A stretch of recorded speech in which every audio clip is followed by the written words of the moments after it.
Em breve, Mark Carney entrará no Salão Oval, não como um homem sob pressão, mas como um primeiro-ministro no controle. A verdadeira história não é sobre o que pode acontecer em Washington, mas sobre o que Carney já realizou. Há meses, Donald Trump tem feito barulho, tarifas, ameaças e seu tema favorito, transformar o Canadá no 51º estado. Enquanto Trump se ocupava com discursos, Carney acumulava vitórias.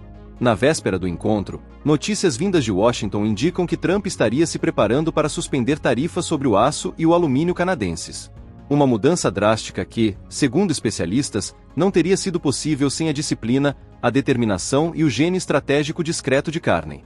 O primeiro-ministro não cedeu à pressão nem buscou um acordo. Ele esperou que Trump percebesse aquilo que já era evidente: o Canadá tinha as cartas na manga. As tarifas impostas por Trump, destinadas a enviar uma mensagem, acabaram expondo uma verdade simples: o Canadá não é um parceiro menor, é a espinha dorsal do comércio norte-americano. O aço canadense constrói pontes americanas. O alumínio canadense abastece os carros nos Estados Unidos. Os recursos canadenses alimentam indústrias americanas, e cada estado norte-americano tem algo a perder quando o Canadá se mantém firme. Essa é a realidade econômica que Trump finalmente enfrentou.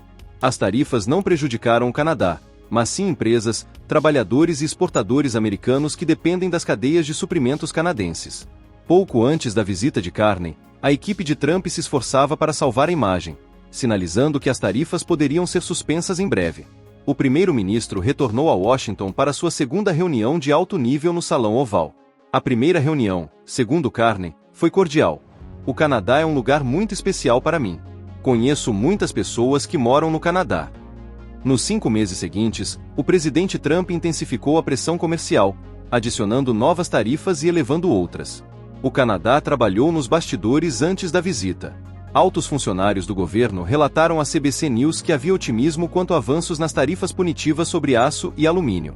A trajetória de Carney até esse momento foi marcada pela estratégia deliberada.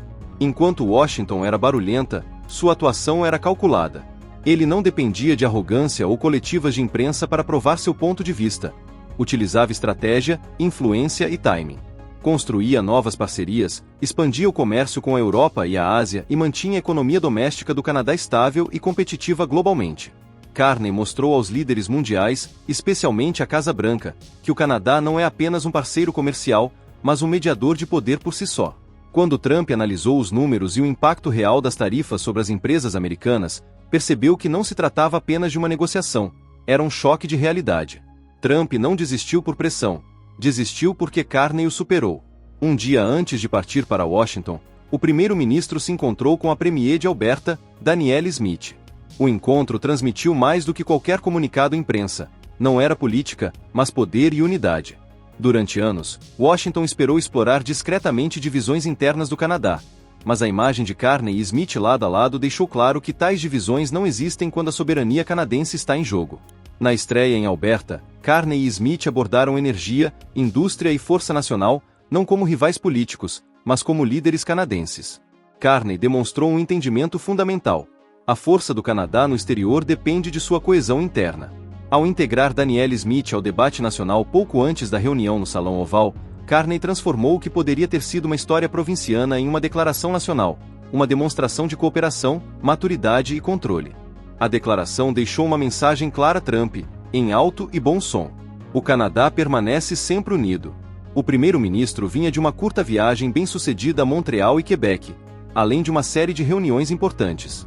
Houve tempo suficiente para discussões relevantes, incluindo como o Canadá poderia se tornar uma superpotência energética, a construção conjunta de uma ampla gama de oportunidades e análise de questões e aprendizados de Alberta. Em encontros anteriores, por exemplo, abordou-se o progresso que Alberta vinha fazendo, tratando de despejos e outros assuntos, e como essas iniciativas poderiam ser potencialmente aplicadas em todo o país. O encontro com Danielle Smith não se limitou a um aperto de mão. Transmitiu uma mensagem simbólica.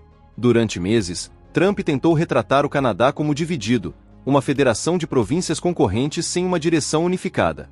Entretanto, a imagem de Carney e Smith lado a lado desfez essa ilusão instantaneamente. Alberta, a potência energética do Canadá, mostrou-se totalmente alinhada à visão nacional de Ottawa. Não se tratava de divisão, mas de força. Carney e Smith não discutiam política. Falavam de propósito. O propósito incluía a independência energética, transição responsável e o papel dos recursos naturais e da inovação do Canadá para consolidar o país como uma superpotência por si só. Ficou evidente que, quando as províncias canadenses se unem, combinando a energia de Alberta, a indústria de Ontário e a indústria de Quebec, o Canadá se torna intocável. Trump tentou dividir o país por meio da pressão, mas a resposta de Carney foi de unidade, calma, confiança e determinação inabalável. Esse era o poder que o primeiro-ministro levaria para o Salão Oval, não apenas autoridade política, mas o apoio de uma nação unida que se recusa a ser manipulada. Especialistas em relações Canadá-Estados Unidos prevêem que Carney deixará Washington DC com algum progresso concreto. Espera-se que haja anúncios significativos, com o presidente dos Estados Unidos apoiando amplamente as decisões, valorizando a presença e a estatura de Carney.